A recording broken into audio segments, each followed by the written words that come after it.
Hello friends all wherever you are. How's everyone? Welcome back with me here. And on this occasion I will open a trade using the C3 cross signal bot. Watch this video so that all of you don't fail to understand how to use the C3 cross signal robot. Bot Cross is a bot specially designed for binary options trading. This bot has a very high level of accuracy. Besides that, this bot can also work for the OTC market.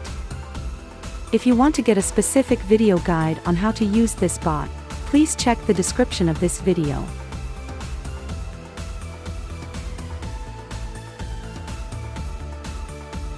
This is a cross-signal C3 bot market that you can choose and use in this trading.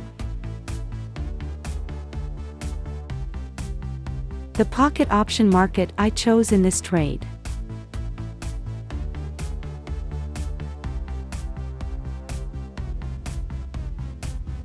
Make sure the market you choose is available on the market cross signal C3 bot, then you match it with the pocket option market you choose.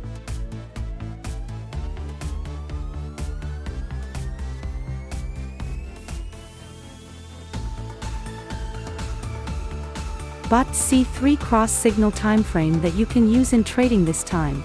Here I use a 5-minute time frame.